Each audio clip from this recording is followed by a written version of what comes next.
মাটির কাছাকাছি যে মানুষেরা থাকেন তারা বিজেপিকে কতটা ভোট দেবেন তার কিন্তু কোনো ঠিক নেই।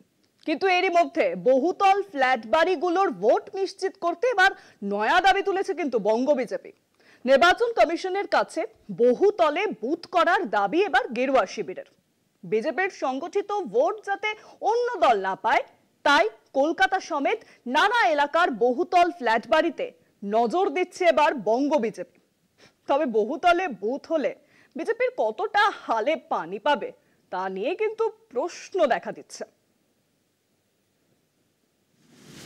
বছর ঘুরলেই রাজ্যে হাই ভোল্টেজ ভোট। শাসক দলের মতোই ২৬-এর বিধানসভা নির্বাচনকে পাখির চোখ করেছে রাজ্যের বিরোধী দল বিজেপি। নিম্নবিত্ত মধ্যবিত্তদের পাশাপাশি বহুতলবাসীদের ভোট টানতে এবার নয়া ভাবনা বঙ্গ বিজেপির। বহুতলে এবার বুথ চায়। রাজ্য বিজেপির পক্ষ থেকে নির্বাচন কমিশনের কাছে এমনই দাবি জানানো হয়েছে। শাসক দলের ভয়ে বহুতলের বহু ভোটার ভোট দিতে পারে না, তাই বহুতলের মধ্যেই বুথ করার দাবি জানানো হয়েছে বঙ্গ বিজেপির তরফে। রাজ্য বিজেপির দাবি, নির্বাচন কমিশন বিষয়টি নিয়ে ভাবনা চিন্তা করছে।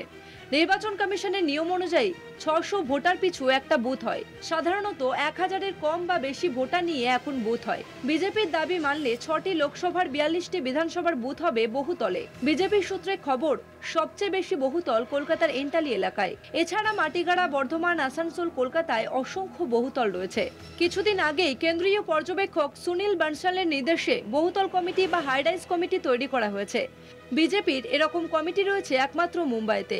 গেরুয়া শিবিরের ধারণা, বহুতলের অধিকাংশ ভোট তাদের পক্ষে।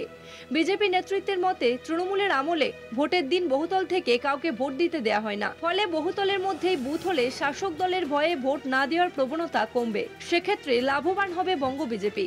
তবে বাস্তবে বিজেপি বহুতলের ভোটকে কাজে লাগিয়ে কতটা লাভবান হতে পারে তা নিয়ে উঠছে প্রশ্ন। কলকাতা টিভি।